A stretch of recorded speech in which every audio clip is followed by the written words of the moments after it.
व्यवहारिक परेशानियों को, आम जनता की व्यवहारिक परेशानियों को देखकर समय समय पर उसके समाधान की दिशा में जो कदम उठाया गया है विभाग के द्वारा, उसी श्रृंखला में एक और कदम हम जोड़ रहे हैं। जो वह कदम है कि 2017 में जमाबंदी का डिजिटाइजेशन हुआ था। इसमें वरीय पदाधिकारी इस चीज़ को देखकर उसको कंक्लूड करें कि बार बार उसके अमेंडमेंट की ज़रूरत, परिमार्जन की ज़रूरत। नमस्कार, आप देख रहे हैं बिहार इन शॉर्ट्स। मैं हूं आपके साथ रोहित। आपको बता दें कि भूमि से जुड़े समस्याओं को दूर करने के लिए लगातार राजस्व एवं भूमि सुधार विभाग जो कार्य कर रहा है, और ऐसे में आज राजस्व विभाग के द्वारा एक अच्छी पहल की गई है और जमाबंदी से जुड़ी समस्याओं को दूर करने के लिए अब राजस्व कर्मचारी के साथ साथ राजस्व अधिकारी और अंचलाधिकारी और साथ ही साथ DCLR की जो स्वीकृति है वो जरूरी कर दी गई है। देखिए, तमाम चीज़ों की जानकारी देते हुए जो राजस्व एवं भूमि सुधार विभाग के मंत्री हैं आलोक मेहता, वो क्या कुछ कर रहे हैं, पहले आप इस वीडियो में देखिए। जी, पत्रकार बंधुओं का स्वागत है आज के प्रेस सम्मेलन में। राजस्व एवं भूमि सुधार विभाग विगत कुछ महीनों में व्यवहारिक परेशानियों को, आम जनता की व्यवहारिक परेशानियों को देखकर समय समय पर उसके समाधान की दिशा में जो कदम उठाया गया है विभाग के द्वारा, उसी श्रृंखला में एक और कदम हम जोड़ रहे हैं। जो वह कदम है कि 2017 में जमाबंदी का डिजिटाइजेशन हुआ था, और डिजिटाइजेशन में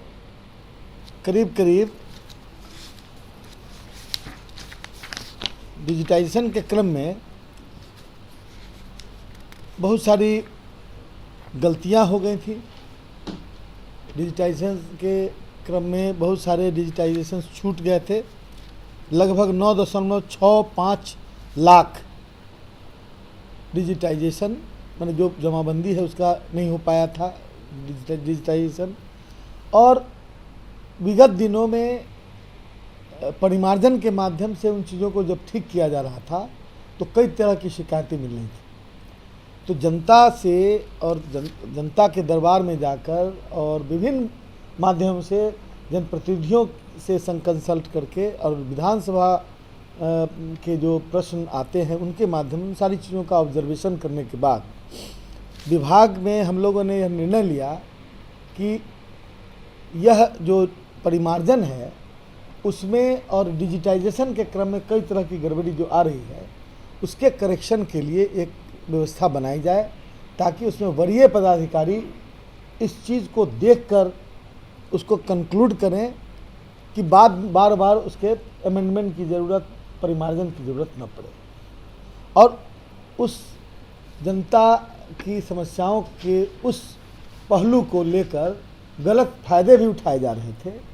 कई गलत लोगों के द्वारा कुछ जगह पदाधिकारियों के खिलाफ शिकायत आई, तो हमने यह निर्णय लिया है और ये चल रहा है कि अब परिमार्जन, अब जो मतलब जमाबंदी होगी, वो जमाबंदी सिर्फ CO डायरेक्ट नहीं कर पाएंगे। अब जमाबंदी का कार्य अलग अलग जहाँ पर गलतियाँ हो गई हैं पहले के डिजिटाइजेशन के क्रम में, तो उसको देखेंगे DCLR। वो DCLR के जिम्मे है कि उनके अनुमोदन के बाद ही वो फाइनल माना जाएगा और उसके बाद CO उसकी जमाबंदी कायम करेंगे। सारी प्रक्रियाएं होंगी, राजस्व कर्मचारी से लेकर के रिपोर्ट से लेकर RO के वेरिफिकेशन से लेकर और CO के द्वारा उसको पहले तैयार किया जाएगा फाइनल शेप में, और उसके बाद उसको भेजा जाएगा DCLR के यहाँ, और DCLR उसकी जांच करके और अंतिम निर्देश देंगे। उस आधार पर फिर CO को उसको जमाबंदी कायम करना है।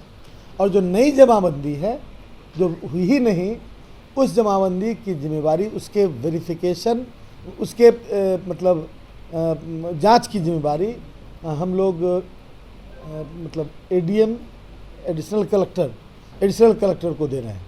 यानी कि सीओ कर्मचारी के रिपोर्ट पर आरओ के वेरिफिकेशन के बाद खुद यह तय करेंगे, फाइनल शेप तैयार करेंगे और उसको लेके एडीएम के पास भेजेंगे। एडीएम उसकी जांच करेंगे अपने स्तर से और तब उनके अंतिम आदेश के बाद उस जमाबंदी सीओ के द्वारा कायम की जाएगी। तो अभी आपने देखा जो राजस्व एवं भूमि सुधार विभाग के मंत्री आलोक मेहता, उन्होंने बताया कि जमाबंदी से जुड़ी आए दिन लगातार समस्या देखने को मिलती है और ऐसे में अब जमाबंदी से जुड़ी समस्याओं को दूर करने के लिए अब एक अच्छी पहल की गई है विभाग के द्वारा, जिसमें अब राजस्व कर्मचारी के साथ साथ राजस्व अधिकारी और साथ ही साथ अंचलाधिकारी और डीसी एलआर की स्वीकृति भी अब जरूरी कर दी गई है। देखिए और भी तमाम चीज़ों की जानकारी देते हुए क्या कुछ कह रहे थे मंत्री आलोक मेहता, आपने इस वीडियो में देखा। बस इसी तरह की तमाम खबरों के साथ अपने साथ जुड़े रहें, तब तक धन्यवाद।